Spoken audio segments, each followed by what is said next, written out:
बहुत सारे लोग अपने घर पर वाटर सॉफ्टनर सिर्फ इस वजह से नहीं लगवा पा रहे क्योंकि उनकी बोर वाटर का जो प्रेशर है वो सॉफ्टनर की रिक्वायरमेंट से बहुत ज़्यादा है। बहुत सारे डीलर जब अपने कस्टमर के यहाँ एक वाटर सॉफ्टनर सेटअप कर देते हैं तब उन्हें पता चलता है कि कस्टमर के बोर का जो प्रेशर है वो सॉफ्टनर की रिक्वायरमेंट से बहुत ज़्यादा है। तो उन्हें ये नहीं समझ में आता लगाने के बाद कि अब हम इस एक्सेस प्रेशर को लेकर कहाँ जाएँ, क्या करें।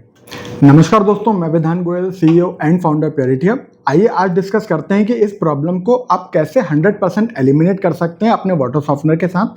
हम सबसे पहले ये समझ लेते हैं कि एक वाटर सॉफ्टनर के अंदर प्रेशर राइज होता कब है।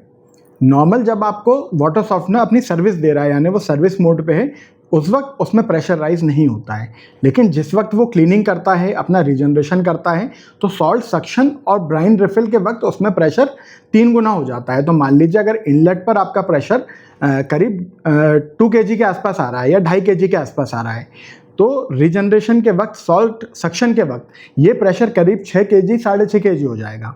जबकि जितने भी वाटर सॉफ्टनर हम लोग डिज़ाइन करते हैं या एक डीलर चाहता है कि सक्सेसफुली वो वाटर सॉफ्टनर रन हो, तो हम लोग पीक प्रेशर 4, 4.5 kg पे उसको ऑपरेट करना चाहते हैं। ठीक है, तो हम इसमें क्या कर सकते हैं, एक छोटा सा डिवाइस है, इसे हम कहते हैं प्रेशर रिलीज वाल्व। ठीक है, ये आप अपने वाटर सॉफ्टनर के इनलेट लाइन पर फिक्स करवा सकते हैं। अब ये काम करेगा क्या? काम सिंपल सा है इसका कि जिस वक्त इसमें यहाँ से हम प्रेशर डालेंगे यानी इनलेट लाइन में प्रेशर आएगा तो हम इसके अंदर एडजस्टमेंट कर सकते हैं प्रेशर का। इसमें हम लोग पीक प्रेशर एक सेट कर सकते हैं। फॉर एग्जांपल मैंने इसके अंदर सेट कर दिया 4 kg का पीक प्रेशर। तो 4 kg के ऊपर जब भी प्रेशर राइज होगा तो यहाँ से वो प्रेशर का जो एक्सेस वाटर है ये हम आपके ड्रेन लाइन में डाल सकते हैं। ठीक है, यानी आपके वाटर सॉफ्टनर ने जैसे ही क्लीनिंग मोड पे गया, जब तक वो 4 kg पर ऑपरेट हो रहा है वेल एंड गुड, ये ओपन नहीं होगा।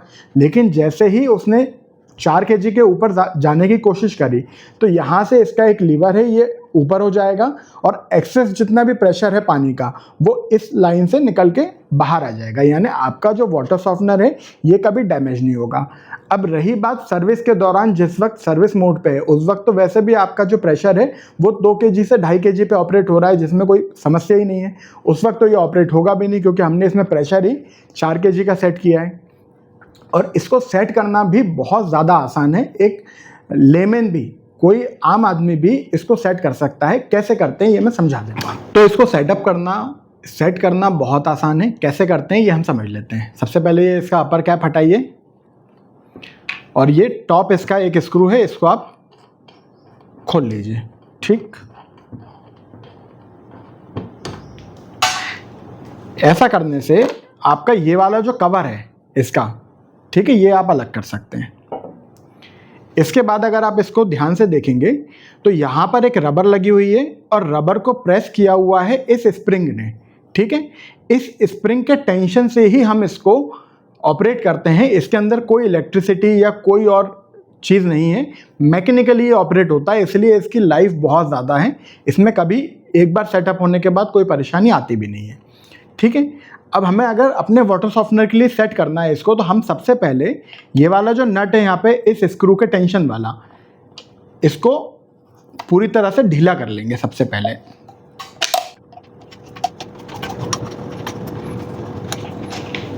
इसको ढीला करने से ये स्प्रिंग अब आपकी आराम से हिलने लगी।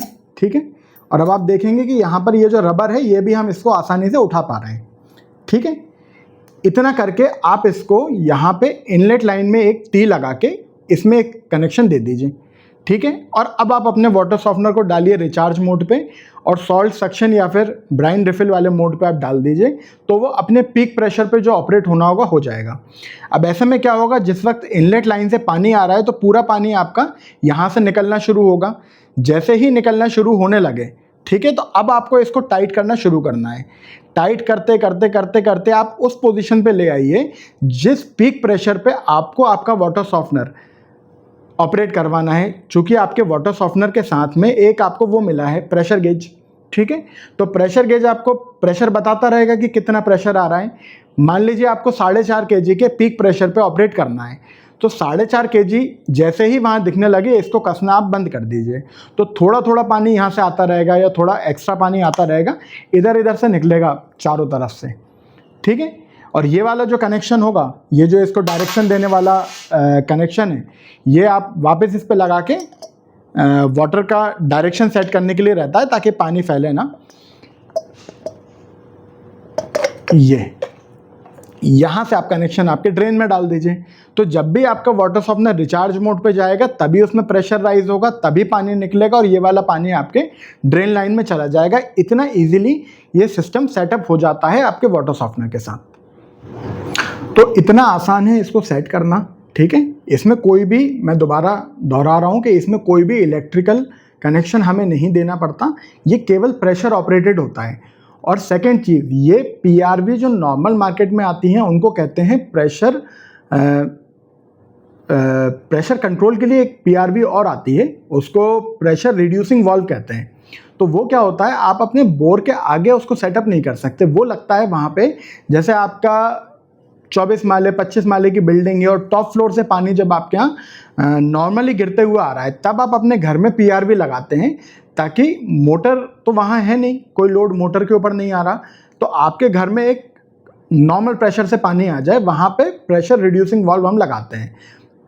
किसी भी मोटर के आगे प्रेशर रिड्यूसिंग वाल्व लगाने से जो लोड है वो पूरा मोटर के ऊपर जाता है, ठीक है। तो आप प्रेशर रिड्यूसर वाल्व लगाने की जगह ये प्रेशर रिलीज वाल्व उसकी जगह पे लगता है कि जब भी आपका प्रेशर राइज हो तो आगे जो दूसरे इंस्ट्रूमेंट्स हैं उनके ऊपर कोई लोड ना आए और प्रेशर रिलीज हो जाए, इसीलिए इसको प्रेशर रिलीजिंग वाल्व कहते हैं। ये हम हमारे फार्मर्स को काफ़ी देते हैं क्योंकि उनके लाइन में काफ़ी ज़्यादा, जब वो फार्मिंग करते हैं तो लाइन में बहुत ज़्यादा प्रेशर होता है, फिर किसी वर्कर ने कोई वाल्व बंद करना भूल गया तो प्रेशर राइज हो रहा है, तो हम हमारे फार्मर्स भाइयों को बहुत देते हैं ताकि उनकी लाइन्स वगैरह ब्लास्ट ना हो। तो ये वो वाला एक्चुअली प्रोडक्ट है, ठीक है। और इसमें आप देखिए ये काफ़ी अच्छी क्वालिटी की रबर इसके अंदर यूज़ की हुई है ताकि ये काफ़ी अच्छी लाइफ आपको दे, इसमें कोई प्रॉब्लम ना आए और बहुत लंबे समय तक, ये 10-12 साल आराम से चलता है ये, ठीक है। आई होप आपको इसके बारे में जितनी भी इंफॉर्मेशन मैंने बताई, कैसे सेटअप करते हैं, ये समझ में आया होगा। अगर आपको मेरी कोई भी बात समझ में नहीं आई है, कोई भी डाउट आपको रह गया है, तो नीचे हमारी वेबसाइट है, हमारा कॉन्टैक्ट नंबर है, आप हमारी टीम से डायरेक्टली संपर्क कर सकते हैं। हमारी टीम को आप इस प्रोडक्ट को ऑर्डर भी कर सकते हैं, इसकी जानकारी कुछ चाहिए तो वो भी मांग सकते हैं। Thank you so much.